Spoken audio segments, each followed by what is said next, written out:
Qui-Gon Jinn's evil former apprentice, Xanatos, has set a trap for his old master.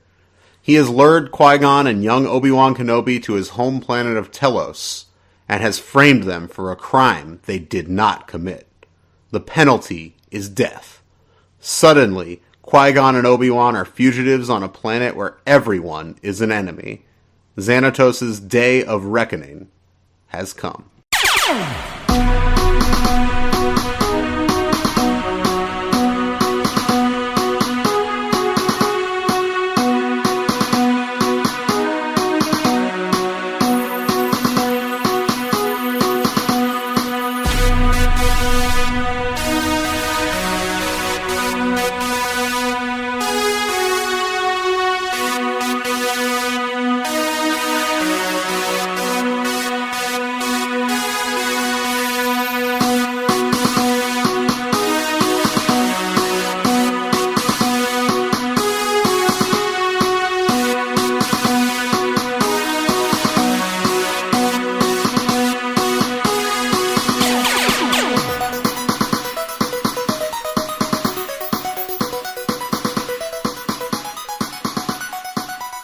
Welcome, younglings! It's Tim, Padawan Library, Levi. That's your name. What? Hey, so we're back again every week. We're keeping this schedule. In the house. This schedule is in being the temple. kept, all thanks to me. I think it's pretty even. Yeah, we both do a lot of work. You do a lot of the prep work. I do all the post work. It's fine. It's fine. Anyway. Very high energy, Tim. I am very high energy today. I'm very excited. I finished my semester yesterday, so I am... Well, congrats. You guys are meeting new loosey-goosey Tim. God. Anyway, but yeah, no, it's exciting. The show, I'm going to be able to put a lot more time into the prep work of the show. You're going to get to hear more Tim written sketches. I've only done 2 of them so far. It'll be a good time. The sketch very good time. From last week was great, though. That was written by Mel. Yes, it was. Not the you. Jedi Temple unit. Yeah, it's notably not you. I'm just saying she's much funnier than you. That's all I'm saying. I agree. Yeah, I was shocked when you sent that in. I was just like, "Oh, this is too funny," and then I saw the note with it. I was like, "Oh, of course. Well, Mel wrote it. That makes sense." So, anyway, I think her. Do you watch SVU at all? I did when I was, that show's been on so long that I did when I was a child. Yes. Right. I mean, I'll watch it if it's on TV. Yeah. I thought her Olivia was full. She did an Olivia voice for Tall, and I thought it was a pretty strong Olivia. Did you do all the posts on it? I did. It sounded like Law and Order. It was very impressive. Like not just the sound effect, but just the ambiance, everything about. I was like, wow, I feel like I'm inside Law and Order. Is Jerry Orbach going to walk through that door? Is Jerry Orbach walking through that door? No, he's not walking through that door. Much like Larry Bird. So. I am all over the place. Anyway, talking about last week again, if you guys follow us on Instagram or Facebook or wherever, you probably have seen that we do pictures every week where we show us reading whatever the book is for that week, and we try to make them funny and fun. Sometimes they're very boring and whatever, like I can't think of a fun gimmick. Oh, okay, there was so funny. There was 1 week I was like, what the hell do I do with this book? And I was like, I'm going through all the old ones, seeing what you did. I was like, oh, Tim did one where he's sleeping. I'll do one where I'm sleeping. And then I scroll back up and I realize, oh, for Defenders of the Dead, I was pretending to be dead, but I just look like I'm sleeping. I've already done that. Yes. The one where I'm sleeping is great. I had my glasses up my nose and everything. I went all in. I went some Daniel Day-Lewis shit on there. So anyway, but the one from last week for the Captive Temple, it had Yoda on the cover, and I had just ordered a shirt that it was a surprise to you. It's a cool shirt, but I only ordered it mostly because I'm hosting this podcast. So it's, if you remember the old Reed posters, which I'm a big aficionado for. I love the Reed posters that you saw in libraries, school libraries, especially with celebrities or characters or someone holding a book, reading, like, yeah, man, you should read because Spike Lee's reading the autobiography of Malcolm X, and you should read it too, and you should, out there, listeners, if you haven't. And I need that Spike Lee poster. If anyone has that Spike Lee poster, Reed poster, send it to me, please. I'll just message us on Padawan Library. I'll give you my address. I need that poster. Anybody who wants his address, just pretend you have this Spike Lee poster. I need that Spike Lee poster. This is true, okay? I agree. Anyway, you're the biggest Spike fan I know. I love Spike, and I love Star Wars. And there's been a couple different Star Wars Reed posters over the years. There was the Anyway, this shirt I had is the Yoda Reed poster on a T-shirt, and I was sitting in front of my Star Trek movie cast Reed poster that you gave me for Christmas last yeyear. I know. And I was reading. I was very happy when I found The that. Captive Temple, which has Yoda on the cover, so I thought that was fun. Anyway, but these shirts, they're available at outofprint.com, which is like mostly book-related T-shirts with like old book covers on them and stuff. It's a pretty cool website, but they have a little Star Wars section, and they did these shirts, these Reed shirts, and there have been a couple Reed posters for Star Wars related throughout the years. There's the original campaign, which is from I think 1983, that has just a Yoda one and a Darth Vader one, and the Darth Vader one's also available as a T-shirt. And then they made an original one for this shirt campaign of Leia. But since then, I'm sure there have been other ones. The only other one I'm explicitly aware of is there's a Peter Mayhew one where he's reading his children's book. Oh, yes. You gave that to me for Christmas a couple years ago, and I was like, I don't feel like looking for it. So I decided I had the Star Trek one handy, so I just decided to use that. I try to go out for this podcast, but sometimes I'm like, I'm not tearing my attic apart right now looking for that poster. Tim, do you know who created the Reed posters? Oh, who did? I don't. It's the American Library Association. Well, yes, I knew that. I thought you meant there was a person. Yeah. No. Okay. No. Yes, I know. There may be a person behind it. Yeah, I'm sure there are. I'm sure there's like some, ad people trying to win respect by doing a PSA campaign. They'll never get respect from me. Those vultures trying to sell us bullshit. That's me, Mr. Tim. Oh, do you know who is on the first Reed poster? I actually don't. It's Bette Midler. Oh, that rules. Fuck yeah. Yeah, not only did she kick off the Reed poster campaign, she also kicked off MGM Studios and all of their promotional material. So true. Oh, that's a good one. All right. That's a deep Hollywood joke for you guys. Yep. So anyway, but yeah, I wonder. They should. I'm sure there have been other Star Wars ones. We should look into this. We didn't prepare a segment this week, so we're just spitballing stuff. Oh, yeah. I'm looking at like Reed posters right now. There's a hilarious one from '91 with Harrison Ford on it. I'm like trying to see like what he's reading, but like he doesn't have the book open. Like he's just got his finger in it, bookmarked. But we're gonna definitely have to post some of these up on Instagram. Yeah, something. He seems like he's half present. Well, that's Harrison, man. Harrison has varying degrees of how present he is in his movies. So yeah, it's although that's still kind of him around the peak of his powers, not too far. Right. 91. What came out that year? That would have been like regarding Henry era, probably, or Frantic, maybe. Thriller era. Good times. So. Good times. Anyway. Post-indie. And by thriller, I mean the genre thriller. Harrison Ford's not in Thriller. I wish he was. I mean, that would be amazing if he was. So. Anyway, we're going to keep this short. Let's just cut this off. This week we're reading Day of Reckoning, number 8, Jedi Apprentice, right? That's where we're Right. at. Yep, I that's read the where we're right at. book today? They're Okay. Yeah, we're chasing Xanatos. Xanatos, they're off. So we're going to come back. We're going to take a break, and we're going to come back, and we are going to talk about that book.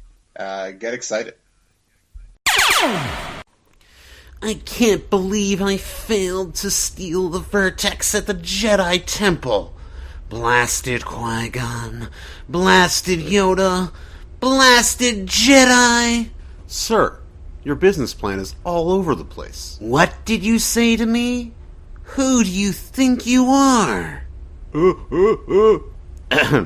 I'm your accountant. Charging no taxes and relying on gambling revenue is not a sustainable model. Who needs sustainability? It is I, Xanatos. Put my name on another building while I plan my next move. The Jedi must pay. Welcome back to Padawan Library. This week, we continue the adventures of Qui-Gon Jinn and Obi-Wan Kenobi prior to the events of the 1999 feature film Star Wars Episode 1, The Phantom Menace. This week, in Jedi Apprentice number 8, The Day of Reckoning, by Jude Watson.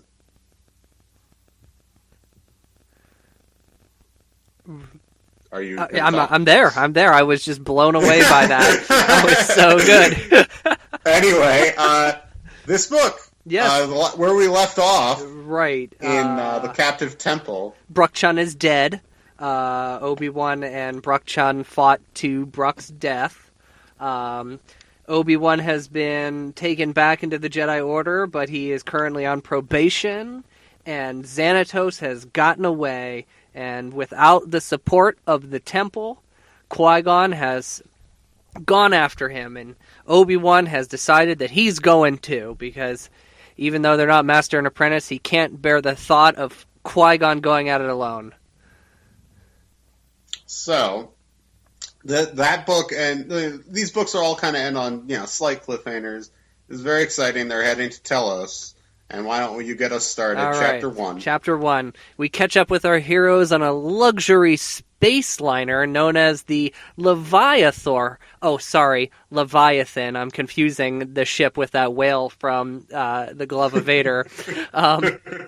So both of them are hanging out in the stateroom along with all the other passengers, and the place is packed with a bunch of different species. The ship has all sorts of commodities and things that you can take part in, such as a game room, an interactive holo room that really intrigue Obi-Wan. And Qui-Gon said he could explore them, but instead Obi-Wan feels like he should stay at Qui-Gon's side. And while they're just sitting there, Qui-Gon is still brooding from the fact that Xanatos got away. And he's just sitting there facing the crowd. His head's mostly down. He peeks up every once in a while. He's sitting there with his data pad going over a bunch of Off-World Mining Corporation information that Tall had given them before they left. Of course, they left on non-official Jedi business. This is a personal vendetta. The Council did not support Qui-Gon's decision to go, but they did allow Obi-Wan to go with him despite being on Jedi probation. So he is not breaking his Jedi probation.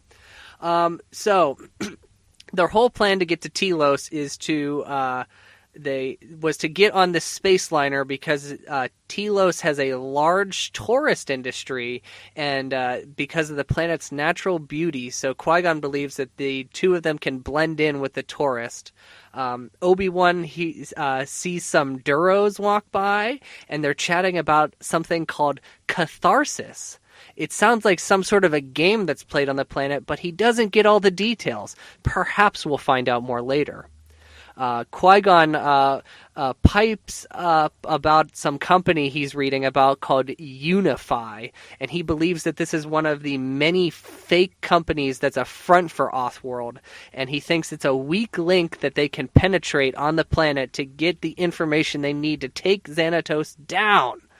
Let me just point out that Unify is spelled UNI capital FY, which I love because that is a great, like, corporate bullshit name. Mm-hmm. Like, they think that makes it seem like it's, like, I don't know. Companies have stupid names, especially the bigger they get. Yes, Anyway, I agree. continue. So the ship lands, and when everybody's about to depart, there's an announcement saying that everybody's identification needs to be checked. And clearly, this is an order of Xanatos who has many officials in his pocket. So the two of them opt to find another way off the ship.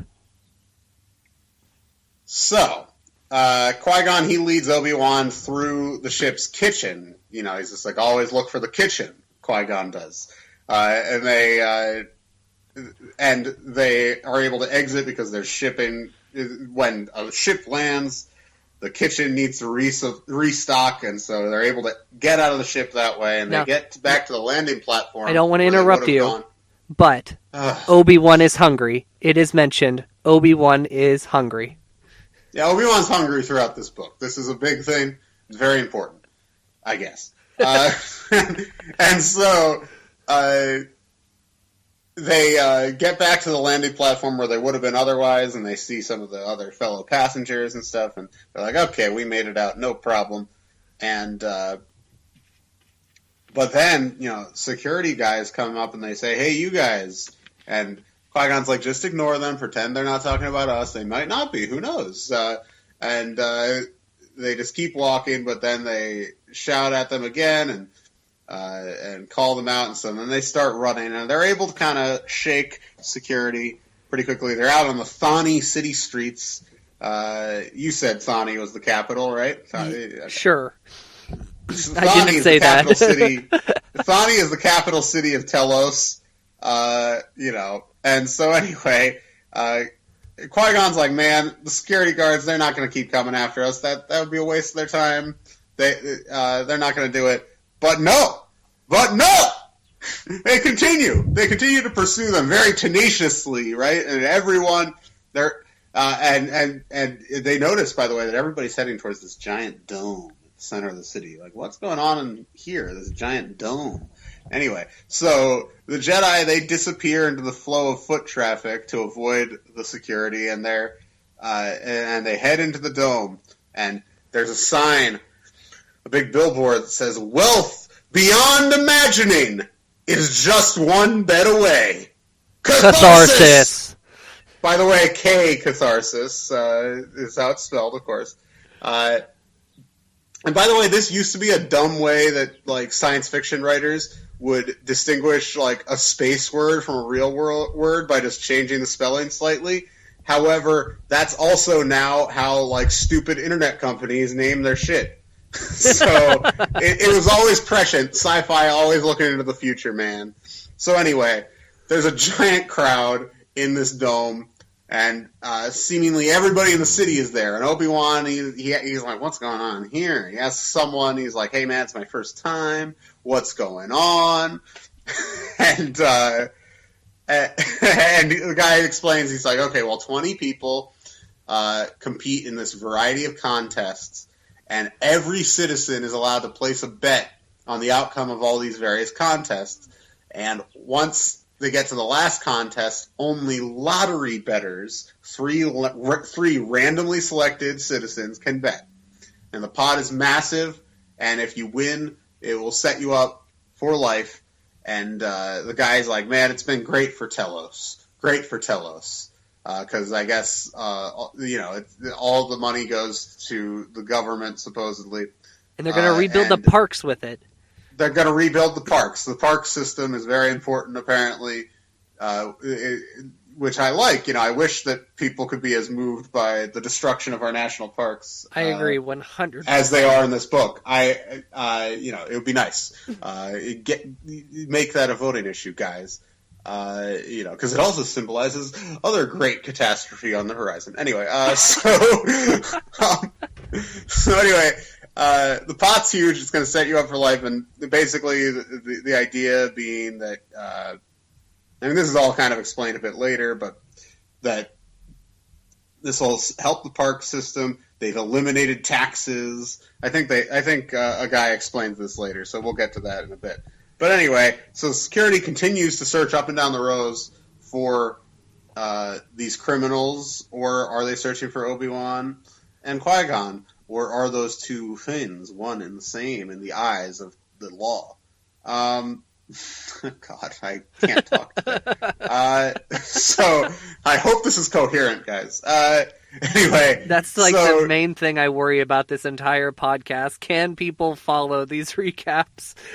I don't know. I feel like people can. I know some people that are listening to it without having read the books, and they seem to enjoy it. So well, that's good. I think we're good. I think we're okay. We're okay, man. Anyway. Not so. Jesus. Oh, God. Oh, where are we? Anyway, when they get close to Qui-Gon and Obi-Wan, the security, a young man offers them a spot in his skybox. He's got this is apparently a high roller here. He's got a skybox, and they accept his offer to get away from the security in the short term. The skybox flies away. Qui-Gon thanks him, and the dude says he knows security's after them, and they aren't safe. Don't thank him, basically, is what he says. So, Chapter 3, joke, the man says. Joke! Dude immediately is like, it's joking. We got a funny guy on our hands here, and this funny guy's name is Dentrus, but we can call him Den. And on my king Den. So I'm going to read a little bit here. This is Den speaking. Do I look like a bad guy? He shrugged and pointed at his chest, smiling. No, Obi-Wan said politely, even though he had learned in his limited experience that evil came in many forms. Their companion laughed again and turned to Qui-Gon. Your companion lies well. That's a good skill. He did not lie, Qui-Gon answered. You don't appear to be bad. It's true. But neither do you appear to be good. Our acquaintance is just too short to make such a judgment. Crushed Obi-Wan for being of small stature. He's a growing, hungry boy. That is not important to anything in this story. But for some reason I made a note of it. So Den says that he is a tech worker. And Qui-Gon asks him, well, have you ever worked for Unify? And he tells them that Unify is the largest employer on the planet. The company works to restore the national parks of Telos, and most of the money, as we mentioned before, comes from Catharsis. Catharsis was created by the government after the citizens complained of high taxes. We already mentioned this, and Catharsis can make you very, very rich, already mentioned before. In the center of the arena, a platform rises out of the floor, and a white-haired man is standing there. Den leans over to them, and he goes, that man is Vox Chun, the planet's treasurer. Vox Chun? What? It's Brock Chun's dad. Oh! Obi-Wan he didn't kill Brock Chun, but it's a gray area. All right. So Vox gives a quick introduction. It's not a gray area. He didn't kill him. Yeah. Brock's a clumsy bitch. So he just stumbled and Obi-Wan didn't get there in time. Yeah, he was like chucking stones. That's what happens when you chuck stones. Vox introduces the hometown hero. The people go nuts. Who steps out? Xanatos. The people are cheering. Xanatos! Xanatos! Qui-Gon is in disbelief. He turns to Den and he says, who is this Xanatos character? And Den tells him the story about how his father was the leader, Cryon, and that Cryon died a few years ago, and Xanatos investigated it, and he cleared Cryon of any wrongdoings, and that Cryon and Xanatos are hailed as heroes. Xanatos is a real reasonable person to perform that investigation. I know, right? And if you remember from, I think it's book 2. The William Barr of his universe. Yeah, it's in book 2, if you remember, we learned that Qui-Gon accidentally killed Cryon.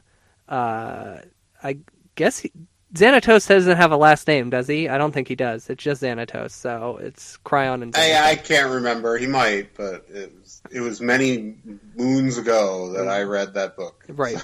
So they sit around and watch a couple rounds of catharsis. One of the things involves swoops and obstacles. Another one involves suspending people from the ceiling, and they're pushed towards each other while they're swinging vibroblades. That sounds enthralling. So Obi-Wan and Qui-Gon... That sounds like Thunderdome. I know. In Mad Max. Sounds very similar to Thunderdome. That's all I'm saying.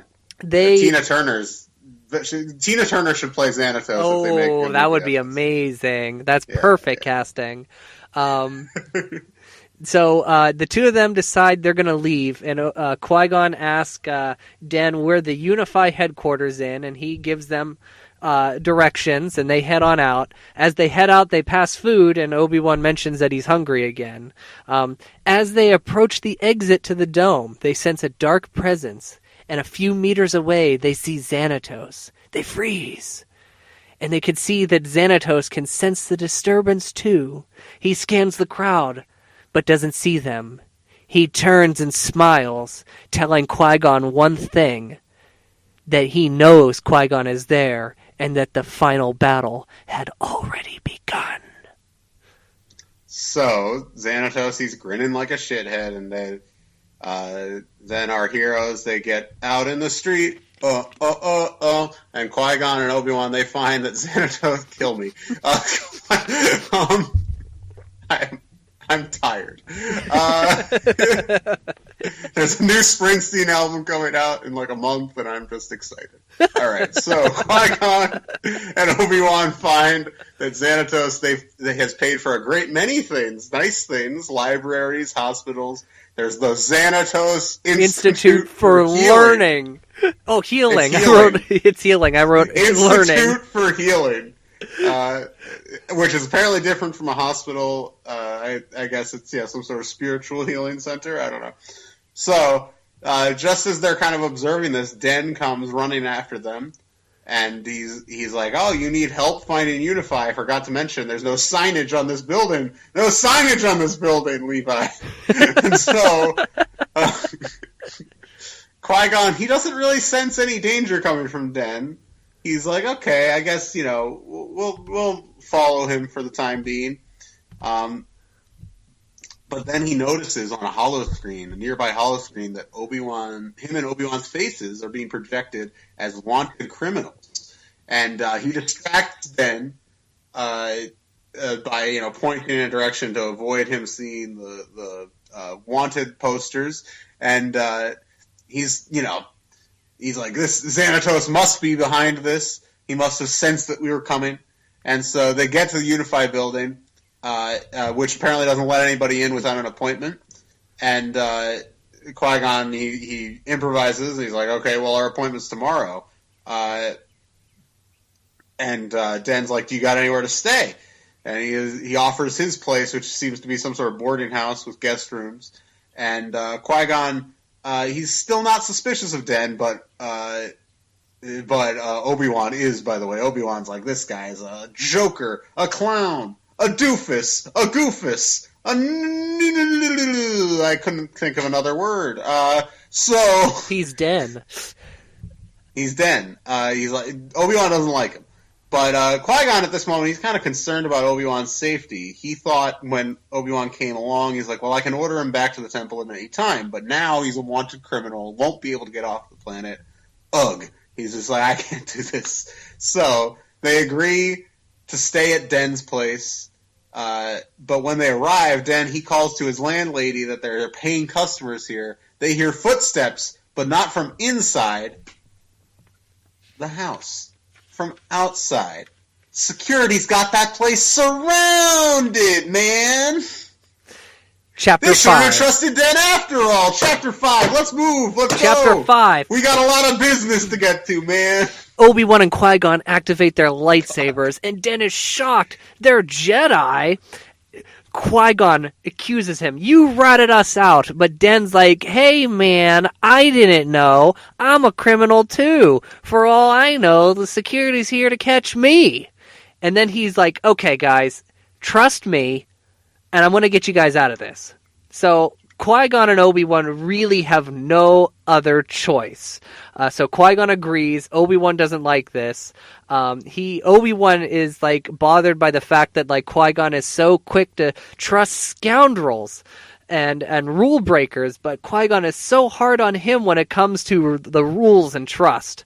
But Den, classic Star Wars, leads them into a garbage chute, which then leads them to a dark hallway, which then leads them to a garden where security's already there. Security starts shooting at them and chasing them on speeder bikes. So Den then leads them into a sewer pipe, which leads them into a basement, which leads into an alley.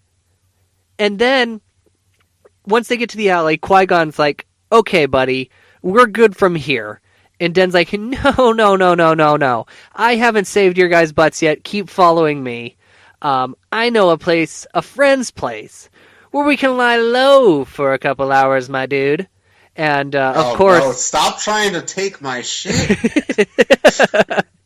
And, My nonsense phrases are my nonsense phrases. Moving on, Chapter 6. They all climb up this rickety-ass pipe on the outskirts of the city. And they climb up onto a roof, and there's a trap door in the roof, and it leads to this hideout, where they find a young woman named Andra. She's the leader of the Power Party, not racist the way it sounds, but it stands for Preserve Our Wild Endangered Resources. The Power Party. They oppose the decision to give Unify a filthy corporation, and I appreciate the anti-corporate message of this book. Power over natural resources. By the way, this podcast is devoted to Star Wars, which is the property of the great and benevolent. But we are strongly anti-corporation. Okay. The problem is the party, they've been outlawed. So if you are a member of this party, you are a criminal, a wanted criminal. But so Den is a thief who steals supplies for the party, but he's not fully committed, at least according to Andra. I'm going to go Andra. Let's go Andra. How's that? That's good. Let's go Andra. Whatever. It can go either way, I promise you. As I've been corrected as a substitute teacher many times with the name Andrea. It's the same spelling and it's pronounced 50 different ways. So anyway, Den believes the Jedi could help them. So Andra wants to know what the charge is, like what they're wanted for. Qui-Gon, he's like, I don't know, but it must be serious because a powerful enemy, as he describes it. He does not say who it is yet. He doesn't say it's Lil Xan. He says he put the charge on us, so it must be powerful. And Qui-Gon tells them about his suspicions about Unify being a front for Offworld. Andra and the rest of the Power people have noticed some strange happenings with the sacred pools, which are some sort of sacred water space on the planet. And so Den has worked undercover at Unify a few months before, and he stole some ID badges, and he says, why don't we all sneak into Unify tomorrow and figure this out? Andra's like, you don't really care, nice try, and he's just like, I do care, I didn't complete the job, and I feel bad.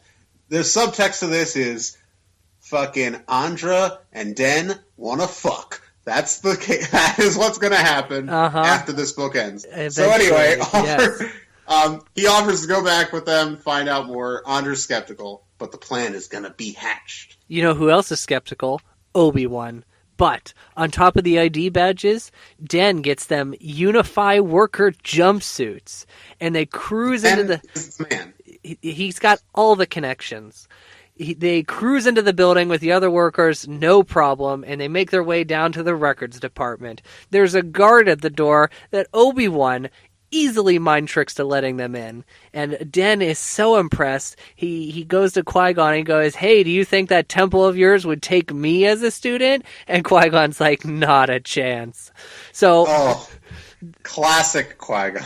they start tearing into files looking for this connection to Offworld, and there's hundreds of files, a lot of mostly boring correspondence and finances. And we all know from the last book that Qui-Gon does not understand galactic finance, and this is reiterated on page 53, where he says, "I wish Tall was here," Qui-Gon muttered. "She would be able to figure out these financial records. They make everything so complicated." Two more characters that want to fuck, by the way. I agree. So suddenly, their data terminals freeze, and they're like, "Yo, Den, what's going on?" And he's like, "I'm not sure. I'm going to go investigate. I'll be right back." He leaves, and then a few moments later, the doors open up, and they're surrounded by security. "You're under arrest!" And they're taken captive. So, they're taken to the central booking station and held there. Qui-Gon, he's like, "Let me call the Jedi Temple," but that's refused, so we know... "Give me my phone call!" Kangaroo court shit happening here. And so Obi-Wan whines... Obi-Wan's whining about Den abandoning them. Qui-Gon says, "Focus on the task at hand. Nice try. Let's relax. Let's focus." And he mentions that he does mention that Den was actually looking at files related to catharsis and not the sacred pools. Suspicious. So, they couldn't find any, solid evidence. It's all buried under mountains of pointless memos, and they talk about how this is how corporations hide all their wrongdoing, is just by creating this arcane system that makes it such a pain in the ass to investigate them. We all know about that. Anyway, so the Den must have believed there was some way to profit from the catharsis info. Qui-Gon's like, think about his character, think about the way he is, or at least the way Andra characterizes him. Why do you think he's doing that? And they figure it out. So he's like, when we get out, we're going to investigate in a different way. And Obi-Wan's like, nice try. When we get out, there's no way we're going to get out. But the next day, the Jedi, they're just kind of meditating in their cell. They're waiting. Qui-Gon. This is important. This is a big scene. I'm about to get to it. Well, you forgot the fact that they have their lightsabers. They do have their lightsabers that they don't get confiscated. That's important. But right now, this is more important. Qui-Gon kind of apologizes to Obi-Wan, and we're going to look at page 58. And we're going to read a fairly healthy section of this. Yes. Because pretty in a minute here, Lil Xan also shows up, and there's a lot going on here. So I'm going to pick up here with Qui-Gon at the bottom of page 58. Gotcha. I'm sorry, Obi-Wan. Obi-Wan was surprised by this statement. "Sorry?" he asked. "You should be back at the temple. I should not have let you accompany me. It was an error in judgment." "The decision was mine to make," Obi-Wan said. "I'm not sorry to be here." Qui-Gon's smile was as dim as the light. "Even though you are cold and hungry?" "I am where I should be," Obi-Wan responded. "By your side." Qui-Gon stood. "I was harsh to you after what happened on Melita Dawn."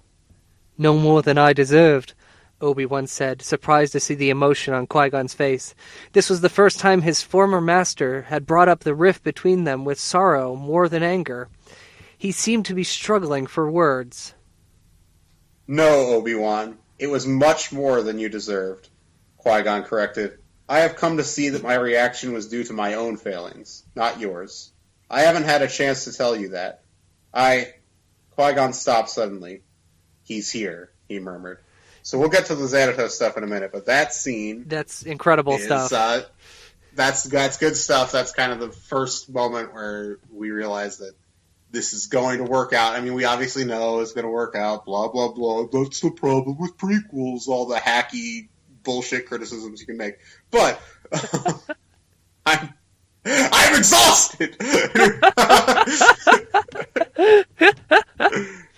every thought that comes into my head is going to be said on this podcast. So, another thought, actually, that's totally unrelated. Your Obi-Wan impression sounds like probably like George Harrison's voice on the Beatles Saturday morning cartoon.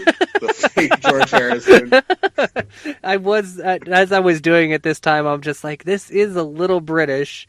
I haven't, Well, it's not just British, it's very Liverpudlian.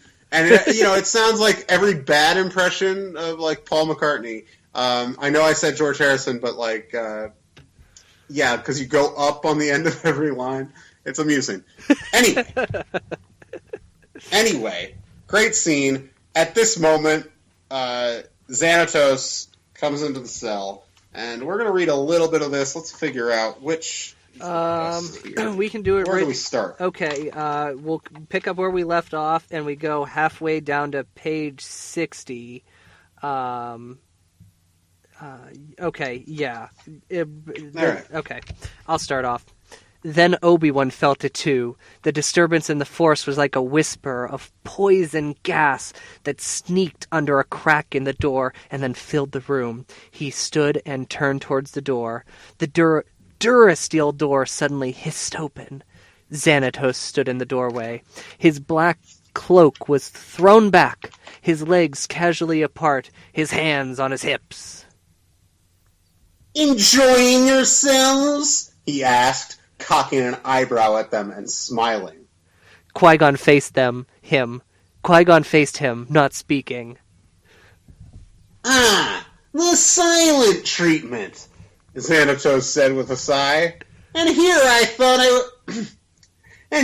was hoping that we could have a chat. There's not much time. Your punishment has been decided." "But we didn't have a trial," Qui-Gon said quietly. "Oh, but you did," Xanatos answered. "You were both considered too dangerous to attend." Bum bum bum. So, basically, this is what happens. They had the trial. Xanatos was the prosecutor, basically, and he's like, here's all the bullshit that Qui-Gon's done throughout the galaxy, the times he's escaped justice, he lied a bunch, made up a bunch of shit, or mischaracterized a bunch of shit, and he got them sentenced to death. And so, they might be fucked. Right, so now we're going on to Chapter 9. Without even a last meal, Xanatos has them taken straight from their cell to the outside, where their public execution will be held. They realize pretty quickly that they're going to be beheaded by vibroaxes, and their heads are going to roll down a slide and displayed for everyone to see. There's a massive crowd. They're bloodthirsty citizens. They want an execution. And Qui-Gon, Telos was not like this the last time he was there. The world has been overcome by greed and this bloodlust. It used to be a beautiful place. So the two of them are placed in cages and lifted up to the execution platform.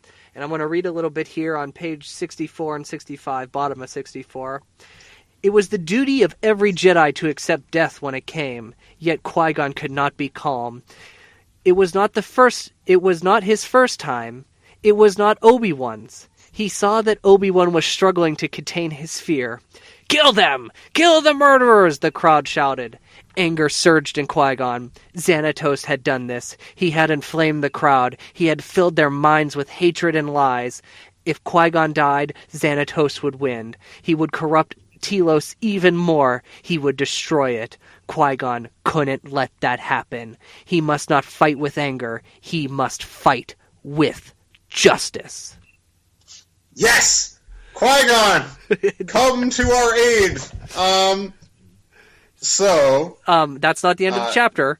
There's a little bit more. Not. You're right. Okay. So, Okay. The cage. Keep going with your chapter. The cage. Keep going. The cage door opens. There's like a couple guards in the cage, and as soon as the door opens, both Obi-Wan and Qui-Gon burst out with their lightsabers, and the only problem is they hadn't figured out how they figured out. Well, they'll burst out of the cage with their lightsabers, but they didn't quite figure out how they were going to get through the crowd. And all of a sudden, they see two swoops heading right for them, and it's none other than Den and what do we say, Andra? Andra. And they fight their way out and hop onto the swoops, and as they're zooming away, Qui-Gon looks back and sees Xanatos in the crowd. He is steaming mad, but he knows they will meet again. So, they make it safely back to Andra's abode. They thank each other, and Obi-Wan Qui-Gon, gets fed. Obi-Wan gets fed. Obi-Wan gets that sweet food. Yeah, something like that. Qui-Gon, he confronts Den pretty immediately about the fact that he was looking at Catharsis files instead of the Sacred Pool files.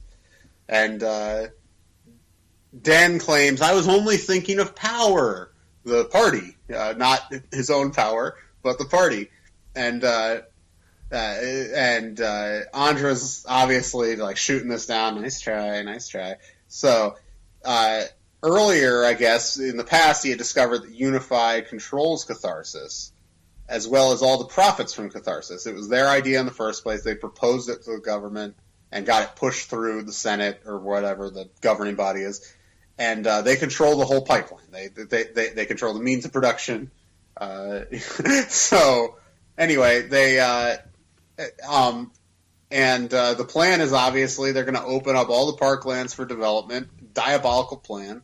Obi-Wan is still pissed at Den. He's like, you already knew all this. Why were you looking at the Catharsis files then when we needed to look at the Sacred Pool files? And Den says that he was trying to figure out how to rig the Catharsis game so that he would win. And always looking out for himself. That's the idea. Like, everybody's like, oh, he's always looking out for himself. But he's like, no, I really wasn't. It was going to help power. And Qui-Gon's like, this is where Qui-Gon first gets the inkling, like, these two, Andra, Den, they want to fuck. So, anyway. If you read the book, it's actually very subtle. These two are just constantly bickering back and forth, but I mean, it's they're having obvious. Fun. They're flirting literally the entire book. They're for sure gonna fuck after the end of this book. Spoiler: they both live. So definitely, it's a totally like believable romance. Anyway, Den did discover that when he was trying to figure out how to rig the game for himself, he discovered that the game is already rigged, that they already have it. It's like, what? What's happening? And on to Chapter 11, also known as the bankruptcy chapter, of course. All right, so Qui-Gon, he's got an idea for a 2-part plan. Part 1, Den rigs the lottery so that he wins the lottery. Den, of course, not Qui-Gon. The system is already rigged, but having the lottery... So, hang on, let me step back here. Part 1, Den rigs the lottery so that he wins. Now, the system is already rigged, and it's rigged by they already have a predetermined contestant, and the contestants are bribed, and they have to, if they win the lottery, they have to give the money back, half of the money that they win, to the government. And then the contestants of Catharsis themselves, the winner's already predetermined because the system gives them faulty equipment so that the game plays out in their desired way. So, part 1, Den wins the lottery and he wins the lottery. All right. Part 2, they break into the sacred pools to gather the evidence they need. Qui-Gon proposes, since this is dangerous, that they have multiple teams break in at the same time just to increase their odds of success. And this is when Andra reveals a huge thing. She says power can't help. Her party, the power party. Power can help because she is the only member of power. Apparently, when a couple of her power members got got jumped and killed in a supposed accident, all of the other power members were like, nope, we're done, and they left her on her own. So plan B, Obi-Wan proposes that he and Andra go to the sacred pools just because they look like brother and sister, so there's nothing suspicious about that. Meanwhile, Qui-Gon will stay with Den to make sure he rigs the lottery, and not having many other options, Qui-Gon goes, well, I guess this is the plan. So, the next morning, Qui-Gon is worried about Obi-Wan. It's really cute. It's cute. He's worried about Obi-Wan. And, but Obi-Wan and Andra, they're heading off really early in the morning. They're heading on swoops, and they fly very far out of the city and arrive. It's a colder area and everything. They arrive near the sacred pools. Andra has them park the swoops outside a cavern that leads into the pools. Inside the cavern, they immediately find evidence of mining preparation. So, the stuff has been fucked with, basically. Andra takes pictures, Obi-Wan takes backups, and they get to the pool and they hear a giant sound, a huge blast. And Obi-Wan's like, this is a full-scale operation. They're doing the whole thing. They're doing it. And they see that the pool is a kind of a dark water, and they throw a stick in. They dip a stick in, and it almost disintegrates.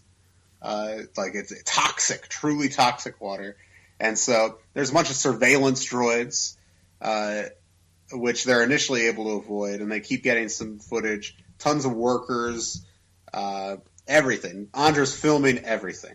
And because they need as much evidence as possible, they need to be able to connect it back to Offworld and Xanatos and the government, or else the government, if they just showed that Unify was doing this, the government would just shut down Unify and start some other bullshit shell corporation up, probably, and keep fucking with the planet. So Obi-Wan, he's like, okay, we need more footage, I get that, but you gotta stop, because these fucking surveillance droids are on their way. And they're in surveillance mode again.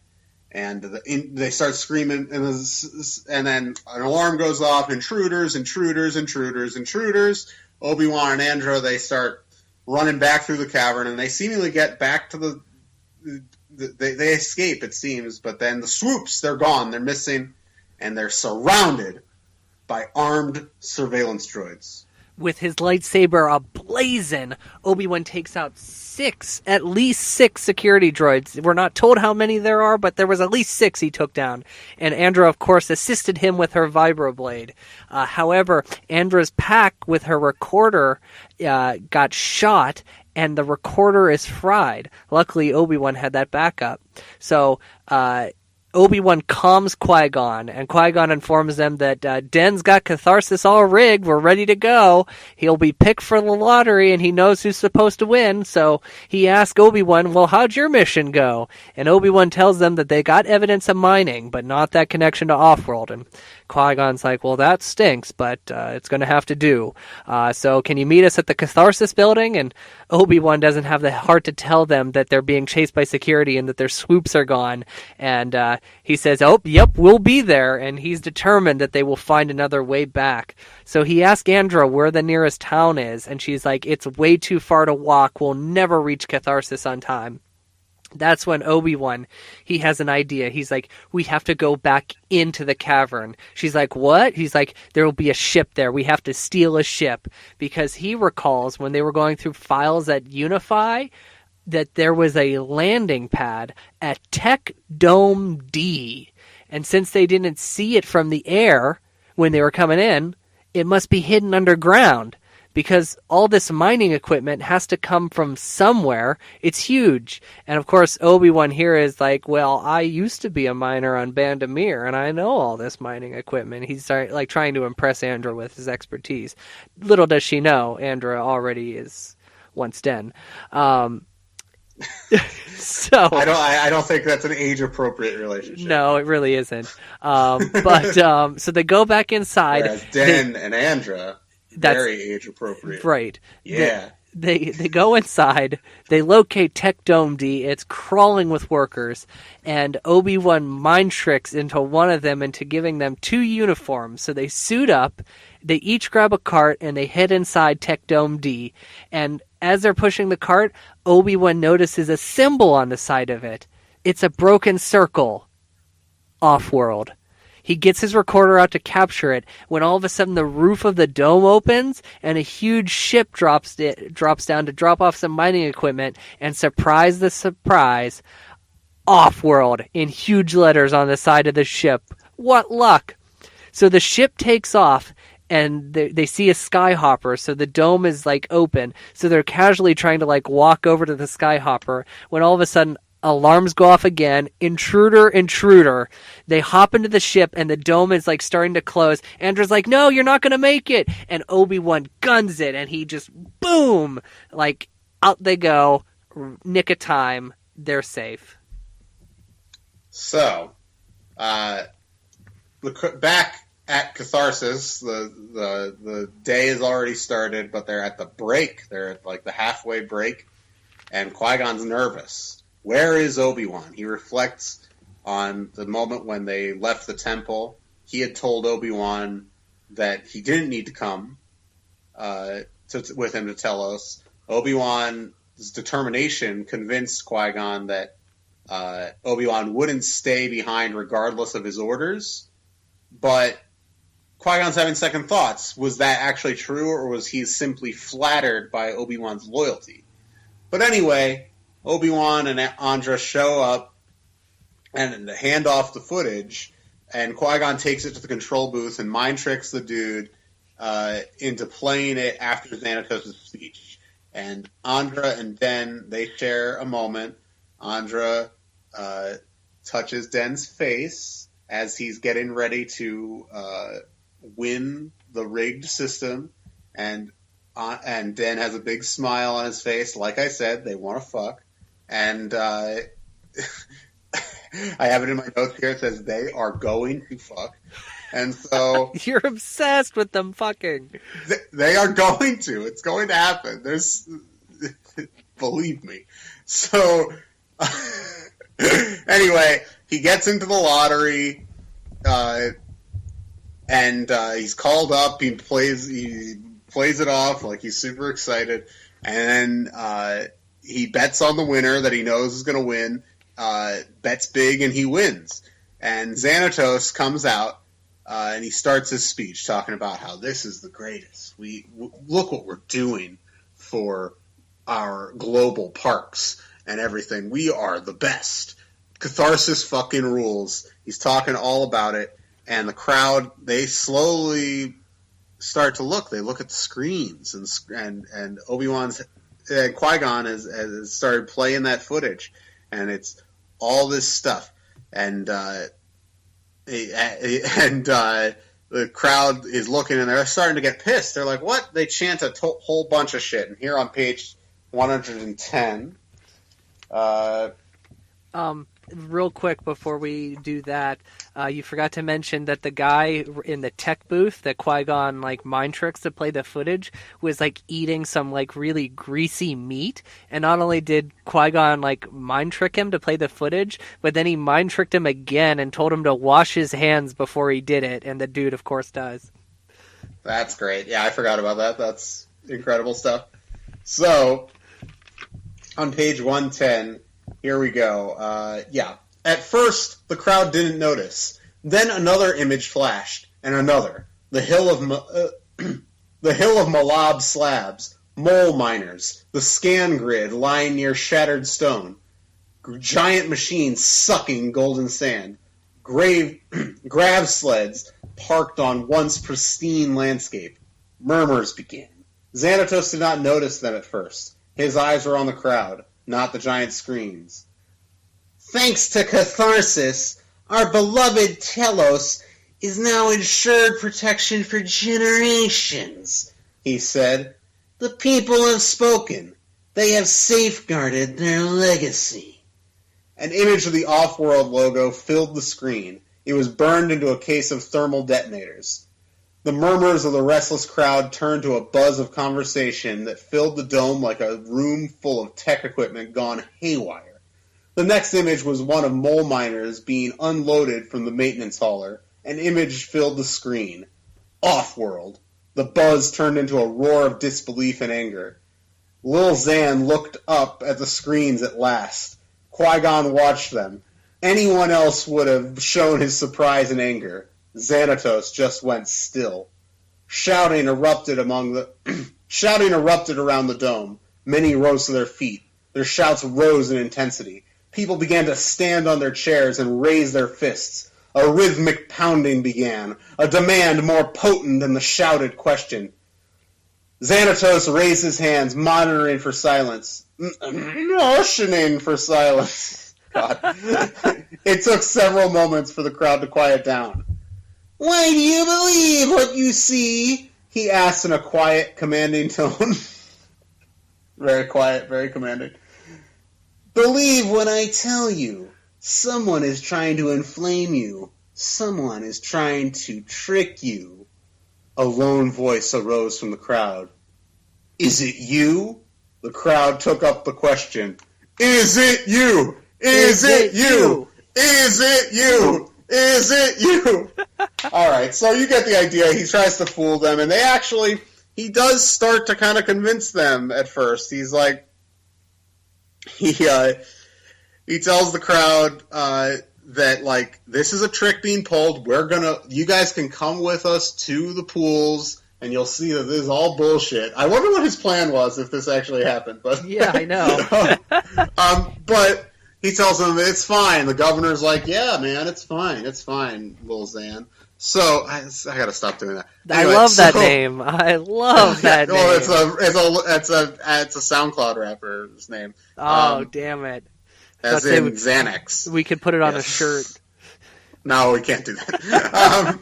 So anyway, he puts back up Qui-Gon and Obi-Wan's images on the screen. He's like, you seen these boys? You seen these boys? It's these boys. These are the boys. So, Qui-Gon's like, put your hood up, Obi-Wan. And they do, but it doesn't matter. They're spotted immediately and caught. So, Obi-Wan and Qui-Gon are being dragged through the aisles by blaster-toting guards. There's no getting out of this one. But then the crowd's attention turns when Den shouts, "What about my prize?" Even the guards stop because everybody wants to see the winner be rewarded. And the way they're rewarded is they're given a large box, a translucent box of credits with crystalline vertex in it, like little gems of vertex, that kind of thing. And so I'm going to read a little bit here. This is page 115. Xanatos handed the box to Den. Everybody turned to him. It was customary for the winner to say a few words. Den stood looking at the box. He did not speak. Obi-Wan glanced at Qui-Gon. This was the test. Things had changed. They were in custody. Den could see that. Andra could not stop him alone. If Den didn't follow through on their plan, he could keep the fortune. The amount in the box would tempt almost any being, let alone a thief. Instead of addressing the crowd, Den turned and spoke to a tall, silver-haired man in the first tier of seats. Governor? The governor of Telos stood up. Would you read the Dura sheet I handed you before the final contest took place? The governor... I know. Just piece of paper, anything. Dura sheet. Is a Dura sheet like paper that can't be ripped? What is that? The governor reached into his pocket of his tunic. He leaned over and read into the amplification device. The winner will be Kama Elas by 20 points. Daleta will experience a steering problem. Kama will push past to win. The crowd looked mystified. Kama had won by 20 points. How did the winner know that Daleta, I guess is the name, would have a steering problem? Citizens of Telos, I wrote that before the games began, Den announced. I broke into the Catharsis computer Every catharsis contest is rigged. The equipment of the contestants is subtly altered as the games go on so that a pre-chosen winner will triumph. Even the winner of the lottery is chosen ahead of time. The winner must agree to split half of the fortune with Unify. The whole thing is a setup designed to get your money. Den reached into the box and withdrew a fistful of credits that he tossed into the crowd. The credits in the vertex rained down, and the people scrambled to pick them up. Around them, the screens flashing the images of the devastated sacred pools.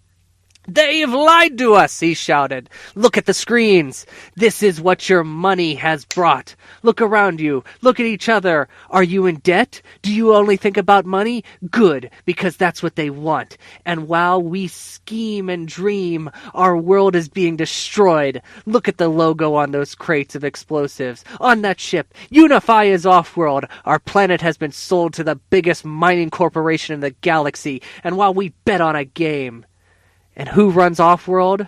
Why, the mighty Xanatos. And Yeah! Den is my prince. Den rules, by the way. The character is just good. He's a good character. I enjoy his roguish qualities. I enjoy his humorous qualities, his goofiness. He's just an all-around, well-rounded, very good Star Wars character. Props to Den. So he's gonna fuck Andra later, and she's gonna fuck him. It's gonna happen. It's probably gonna happen after Catharsis. Anyway, the crowd. That's Den's kind of catharsis, if you know what I mean. Kill me. Murder me in my sleep. Please.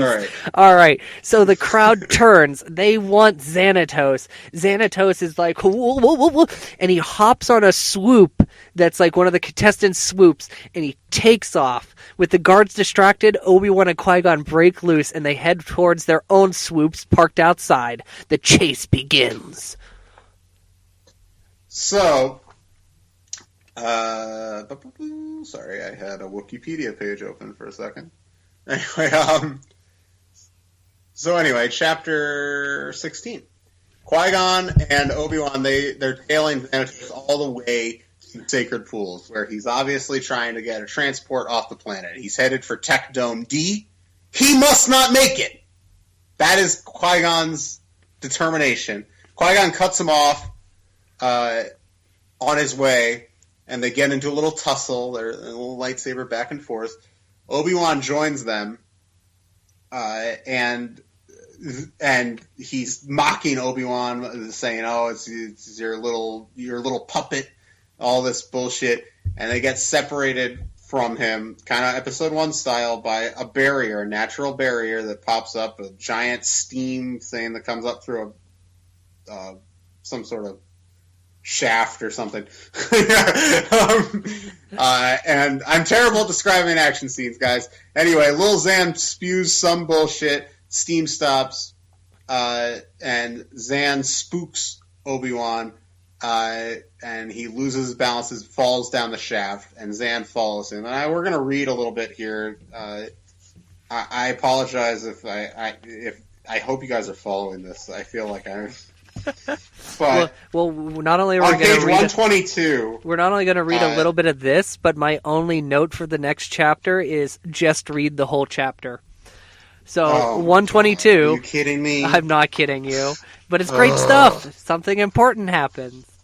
Yeah, okay. The whole chapter. It's only it's only 4 pages. Yeah, okay. Okay, all right. All right. We got it. Let's go. All right. We're going to start... let's just... You know what? You guys know what happens. Fucking Obi-Wan loses his cool. Xan brings up Bruck Chun. He's like, you feel guilty about Bruck. He's... and this throws Obi-Wan off balance. And, like, figuratively and literally, he falls down the shaft, and Xanatos jumps in after him. And so then we're going to start on page... where this page? Chapter 17 starts on page 125, and if you want to start, you can I will. do that. No! Qui-Gon cried. He reached out to the rocks and vegetation that surrounded him, the current that connected him to all things, that connected him to Obi-Wan. He hit Xanatos in midair, their bodies connected like mountains of hard rock. There was no give in Xanatos' muscles, no yielding in Qui-Gon. The clash was titanic. Qui-Gon felt the shock of it move through his bones. For a moment, Xanatos gripped onto Qui-Gon's arm, forcing them to remain entangled. They landed inches apart, lightsabers already engaged. The lava was slippery, and Qui-Gon had to avoid the fissures of steam. He saw Obi-Wan beginning to struggle to his feet. So the pupil has learned from the teacher, Xanatos went on relentlessly. Lie about your feelings while you talk... Lie about your feelings while you talk of Jedi honor. Leave murder in your wake. You are responsible for Bruck's death, Qui-Gon had told him as they fought, not Obi-Wan. You corrupted the boy, exposed him to the dark side. He followed you blindly.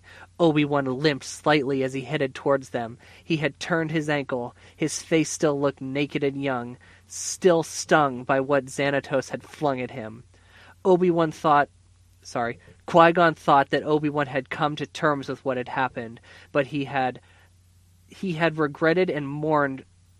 Hang on. Qui-Gon thought that Obi-Wan had come to terms with what had happened. He had regretted and mourned Bruck's death. Even though Bruck had done evil, there was still hope for him while he was alive. Obi-Wan seemed to blame himself, yet somewhere inside he had a life.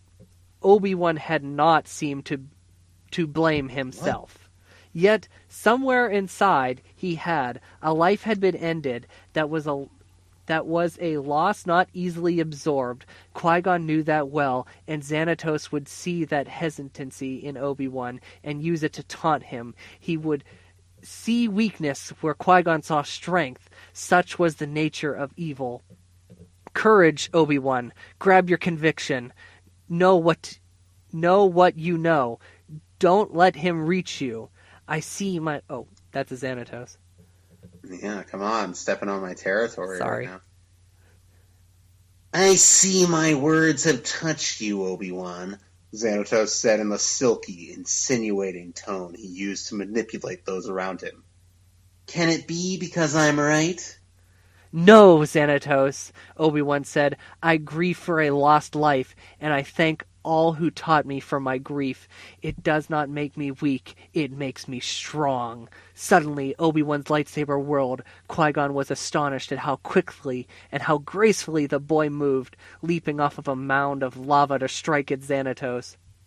Xanatos stumbled backwards from the ferocity of the attack. A cloud of steam suddenly erupted, and he quickly lurched to one side, losing his balance and landing on one hand. Stronger than you, Obi-Wan added, fiercely leaping after him. Qui-Gon followed, admiring Obi-Wan's focus. Now the two fought as one. Xanatos had weakened, and they used this drive to drive him back against a black pool. If they could get his back against it, they would be able to disarm him or defeat him. It would be his choice. Two swoops suddenly appeared from behind the pool. Andra Den had found them. They landed and ran to help, their blasters ready. You will pay! You will pay, Xanatos! You will pay, Xanatos! Andra shouted. We will take you back to Thani for trial, and me and Den are gonna fuck all the way through that trial. Xanatos stood at the edge of the water behind him. He had no hope of escape. He was surrounded. There was nowhere to run to. His gaze traveled from Den to Andra to Obi-Wan, finally resting on Qui-Gon. The depths of his hatred turned his gaze as black as the foul, steaming pool. You will never have the satisfaction of killing me, Qui-Gon Jinn, he said softly. And I will never submit to anyone's laws. Your hate drove you, though you won't admit it. You destroyed me because you could not save me. I am your biggest failure. Live with that. And live with this. No! Qui-Gon cried, starting forward, but he was too late. With a cruel smile that stretched his lips over his teeth like an animal, Xanatos took 2 steps backwards and leaped into the boiling black pool. Andra cried as he disappeared. "He can't survive," she whispered. "The acid will strip the flesh off of his bones." Obi-Wan shuddered. He had seen what the pool could do. Xanatos was pure evil, but he was a living being, and he had gone to a horrible fate. Qui-Gon seemed frozen, staring at the murky, stinking pool. Slowly, something stirred in the water, spiraling up. It was a black cape. As they watched, it disintegrated before their eyes. Xanatos was dead at last. Damn. Not expecting this, I have to say. Same. I mean, who knows? I don't know anything. Again, some listeners know more about the future books and stuff than we do. I just assumed he'd be a villain that kind of kept recurring all the way through. So I'm surprised we're about halfway through, a little under halfway through Jedi Apprentice, and he's dead. But this is a pretty powerful scene. I like Xanatos' last little monologue that I got to read there. It was a lot of fun. Fun. Wrong word. You know what I mean. It was... Anyway, I'm tired. So, we're going to wrap the book up here. Chapter 18. Everybody returns to Thani, to the city. Unify is shut down. Governor steps down. Investigations begin. People are just... All of them want to join the power party. Power to the people. Andra and Dan, they still want to fuck. Den jokes... Dan. I meant Den. Andra and Den, they do still want to fuck, though. Dan is not involved. Den, though. Den jokes about running for governor. Nice try. He's not a politician. He's not going to run for governor, but he's joking around. He's having a good time. Everybody's happy. He can't run a government. He needs all that time to fuck Andra. I'm tired. I wrote a lot about how they want to fuck. I apologize. It's all through my notes. But they do. It's true. I bet there's fan art that proves that I'm not the only one. Oh, we're going to have to look, and if not, somebody please make that. Yeah, please. You don't need. It doesn't need to be explicit. Make it family friendly, like this podcast. Anyway.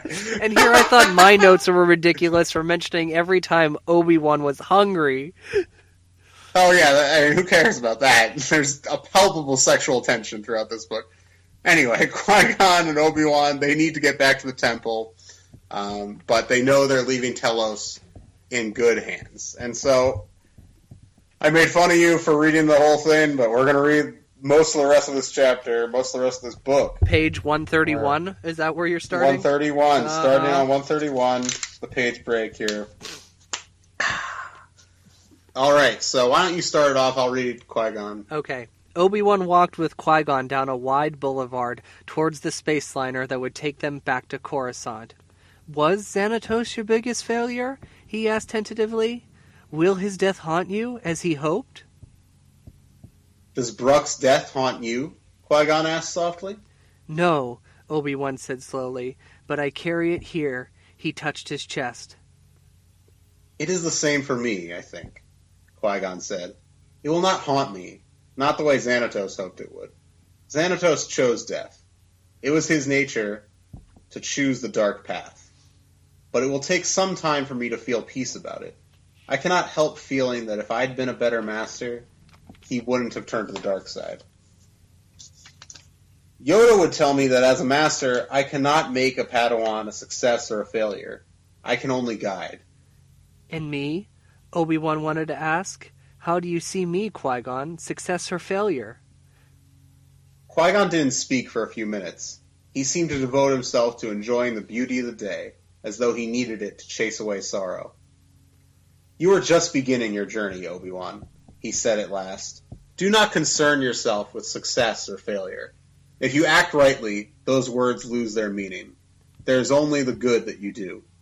It's hard not to think of failure, considering that I've been put on probation, Obi-Wan said. That has nothing to do with failure, Qui-Gon said gently. You must not think it does. The Jedi path is a difficult one to walk. The Council knows this. If someone strays, especially at a young age, they understand.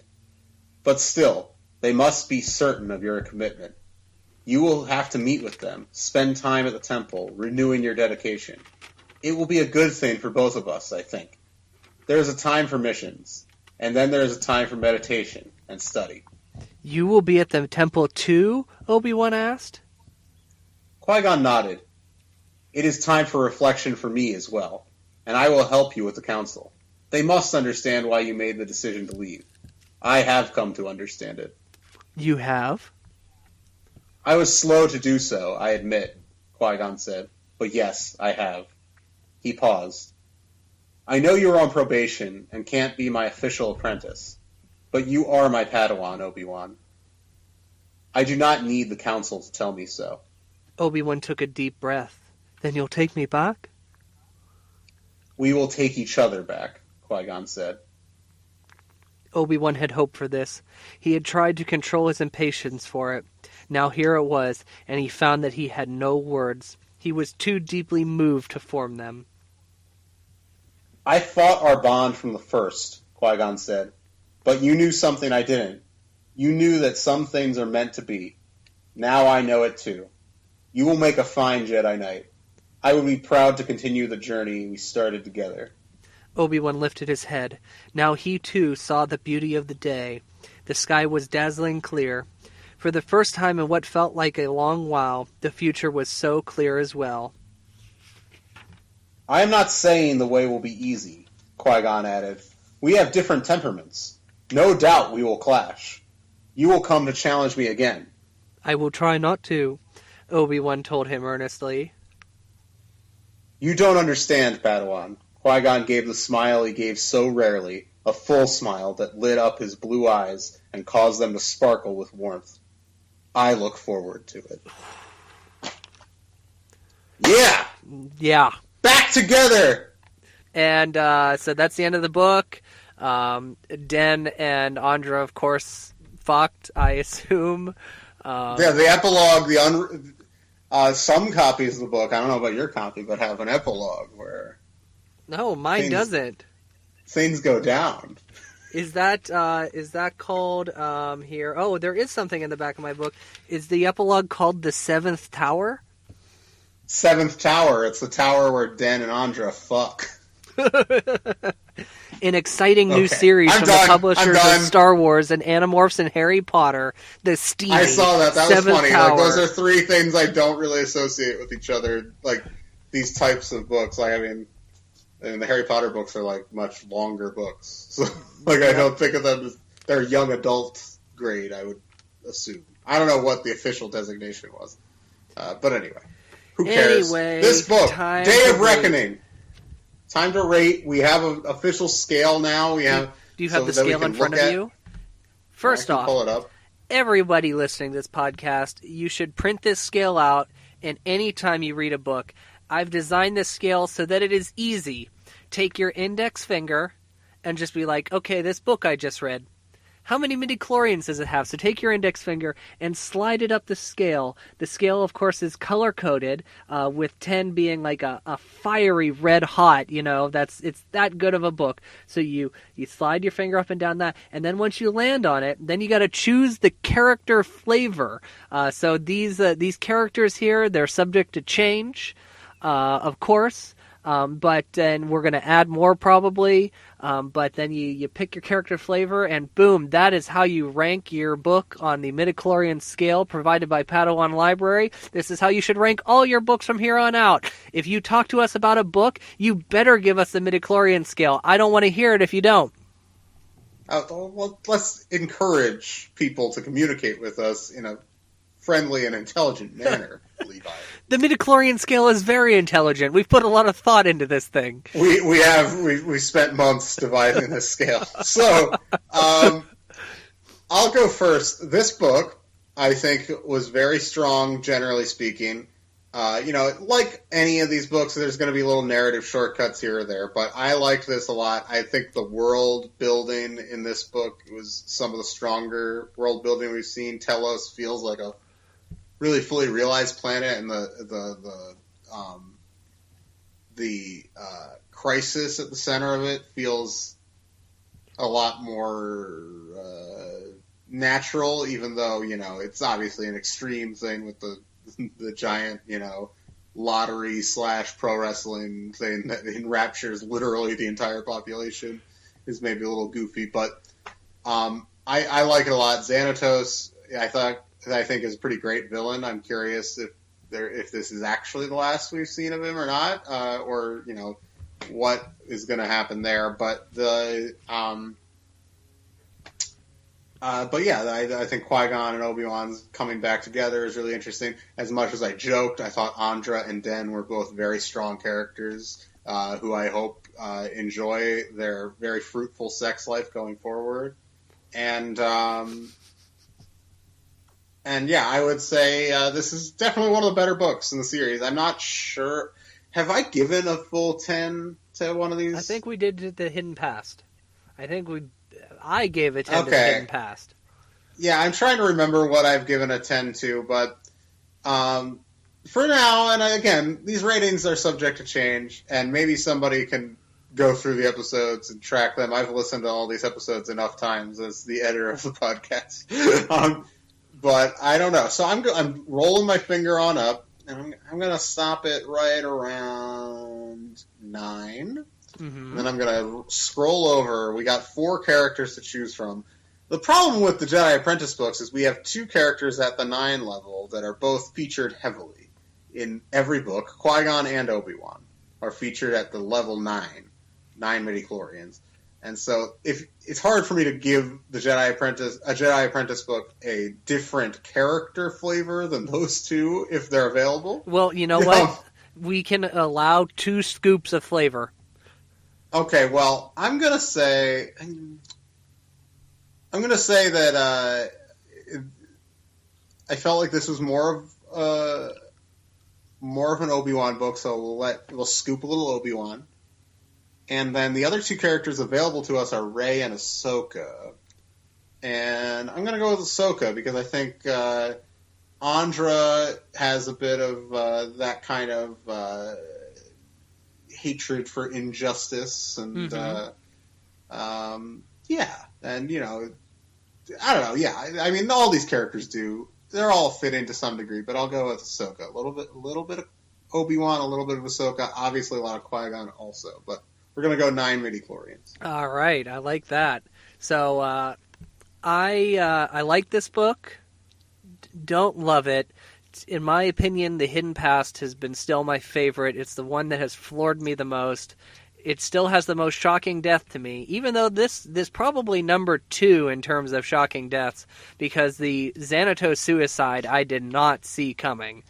So because of that, I'm going to give this some dark flavoring. I'm going to slide my finger up the scale to number 8 midichlorians, and I'm going to give it a double scoop of Dooku and Kylo Ren, because Kylo Ren he's got that young hatred for his former master, and a lot like Xanatos, and we have Count Dooku here, of course, Qui-Gon's former master, so the 2 of them would get along quite well. So 8 midichlorians with a double scoop of dark side.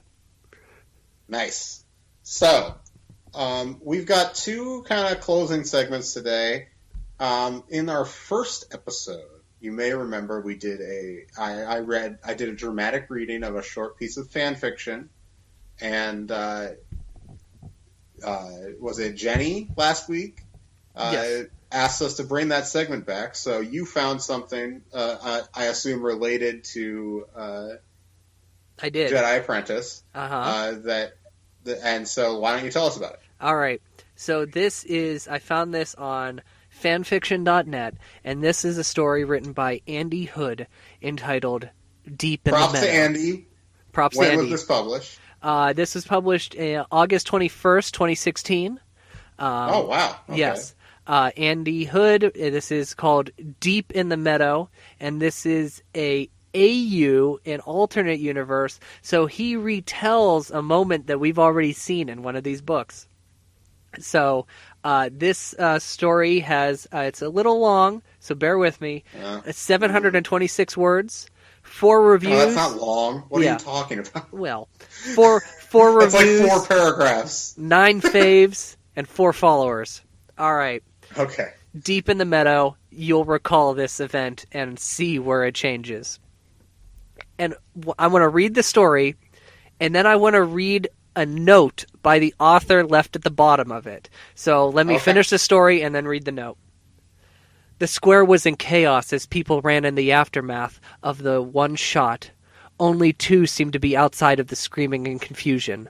The former Jedi Padawan was kneeling on the cobblestones, cradling the body of the girl that had inspired him to leave the Order. The girl that had only wanted peace for her people. Obi-Wan had caught Sarasi as the bullet had entered her chest. Finally understanding the warning the Force had tried to give him, blood was already beginning to stain her clothing. Too much blood. "No, Sarasi, stay with me, please," Obi-Wan begged, even though he could feel her force slipping away, like the blood slipping between his fingers. He tried to pour the force into her wound, to try to stem the bleeding, but he was too inexperienced in the healing arts to do any good, and they both knew it. He could only do one thing he knew, which was to make her comfortable. He took her pain onto himself, so it felt like he had been shot in the chest, except he wasn't the one dying. "I'm sorry, Obi," she whispered, reaching up gently, touching his face, before tracing the braid that he still wore. She hoped that Obi would make his way back to the Jedi. The galaxy needed Jedi like him, someone who was willing to help when everyone else had turned their backs on people. Sarasi knew that he would one day be the greatest Jedi ever trained. By the time she reached the end of the small braid, her hand shook in exhaustion. She did not have the strength to hold it up anymore. Obi-Wan reached out and grasped it, pulling it to his chest. "I always knew I would die for peace, but I didn't think it would be after we stopped fighting," she remarked with a small laugh that ended in a cough. She shivered, suddenly feeling cold. Obi-Wan pulled her close to him. "Obi, will you sing for me?" she asked softly. "Please?" Obi-Wan found that he couldn't refuse her. He quickly searched his mind before settling on a song his Crochet master used to sing to him. It was a simple lullaby, but the Crochet master always sang it when thunder boomed in the sky and the younglings needed comforted. Softly he began to sing, hesitantly at first, but growing stronger every word he sang. "Deep in the meadow, under the willow, a bed of grass, soft green pillow. Lay down your head and close your eyes, and when they open, the sun will rise." Sarasi smiled faintly as she listened. She had heard Obi-Wan sing softly when he thought no one was listening. He had a beautiful tenor voice, and in her short life she had seen and heard so many horrible things, the screams of the dying and the sight of young children with missing limbs. In the last moment she wanted to hear something beautiful and look into the ever-changing eyes of Obi-Wan Kenobi, the young boy that she had grown to love. Sarasi could no longer keep her eyes open. As she drifted close to Obi-Wan, he continued to sing. She still pulled tighter against him, making her feel safe. For the first time in the longest time, she felt safe. She felt Obi-Wan's hand come up and gently brush her hair out of her face. They both knew this was goodbye. "Here your dreams are sweet, and tomorrow brings them true." Sarasi drew one last breath before her spirit joined with the Force. A sob hitched out of Obi-Wan's throat as he sang the last line. Here is the place where I love you," whispered Obi-Wan. He gently leaned down and kissed her on the forehead. "Goodbye, Sarasi." Hesitantly, he also kissed her lips, gently for the first time, as tears dripped down his face. "Goodbye, my love." Here's the note. Oh, man. So I have never read the Jedi Apprentice series. Everything I got about Sarasi has been from Wikipedia. I hoped you enjoyed. Please review. This is wild shit right here. I know. So, go ahead. It's like fairly, like, it's not really much of an alternate universe thing. Like, it extends the scene and all that stuff. And it definitely implies a little more of a romantic thing, and then the end is wild. I know. Just, kisses her forehead, okay, reasonable. You shouldn't kiss a dead woman's lips if you didn't have a romantic relationship. I agree. With them, I agree. And he's I think that could be forgiven if you were, in a romance with this person, and they just died. It's reasonable. But if they just died and you maybe had feelings for them but never acted upon them, weird to kiss their corpse. Anyway, also, he hasn't read the books? He has not read the books. He got all his... Props to Andy. He got the characterization He did. Down? He did. Well, that song is wild. Did you write that melody? That fucking fire-ass melody? Yeah, I did. Which, it's funny, because the song starts off rhyming, and then the last couple lines don't rhyme at all. It, like, breaks the form. I do want to say, though, I think he tried to say Wikipedia, but he spelled it Wookepedia, Wookpedia, or something like that. Yeah, it's a typo, man. Yeah. Relax. But good for Andy for characterizing this scene and bringing it out a little bit. I had to look up the term crochet, his crochet instructor, which is still a canon term, and the Jedi Temple's crochet is where the location in which Jedi younglings live until they become a Padawan, so this was in the old canon, but now it is finally in the new canon, and the first mention of this is Master and Apprentice by Claudia Gray. Oh! Yes. Very exciting. We're going to get to that book. That book is going to be read on this podcast. We're going to break format when we're done with Jedi Apprentice. We're going to read that book. So, finally, to wrap up this episode, we got another letter. We love Very letters. Exciting. Thank you guys. What? We love letters. We do love letters. I thought you said it was a love letter. I was no. We love letters. No. We also love letters. If somebody wants to write us a love letter... nobody needs to write us a love letter. A fan fiction love letter between Den and Andra, we'll gladly take it. We'll take that over the fan art. That I will take. I would... Hey, I think we all want to see that. Keep it family friendly. Yeah, of course. Like this podcast, very family friendly. But with heavy implication. Okay, so this letter's from Josh. I don't know if he wants his last name said, but we got an email here, and he writes, "Lads." We're lads, apparently.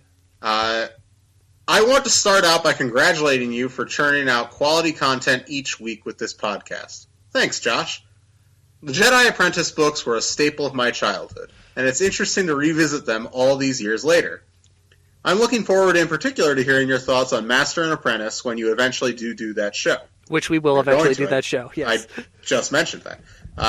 Having listened to your pitch for the 2018 smash hit Little Italy, and then watching it myself, I'll pose this question to you. Would you prefer, A, a remake of the prequels or the Clone Wars in which all of Anakin's dialogue is redubbed with Hayden Christensen's quasi-Italian accent, or B, a remake of the prequels / the Clone Wars in which Palpatine Sidious is exclusively referred to as Sheev, whether being addressed by Republic or Separatist characters. Stay real, and may the Force be with you. Okay. I'll start. All right. Obviously, okay. B would be my obvious choice. But I want to do an impersonation for you, and maybe I can swoon you into choice A. Yo, Obi-Wan, bro. Okay, well, you didn't quite. I should have probably done more. Yeah. All right, yeah, it would be like, Obi-Wan, you're a Jedi, bro. I hate you, I'm a master, bro. How can I be... Wait. How can I be on the council and not be a master, bro? There we go. Nailed it. You All underestimate my power, bro! Oh, I love it. So, yeah, but the obvious answer is B. I would love for the prequels. You know what? I know Lucas doesn't own them anymore, but he should do another version, another cut, where he just redubs everybody referring to Palpatine as Sheev. I agree. That's what I love. I would love for someone to call him Sheev in the movies. We do have Rise of Skywalker coming. They better call him Sheev. Apparently, Sheev will be involved in some manner. I want the name Sheev to be uttered in that movie, or I will be very annoyed. I agree. I mean, it was cool enough that he gets called Darth Sidious in Last Jedi. That rules.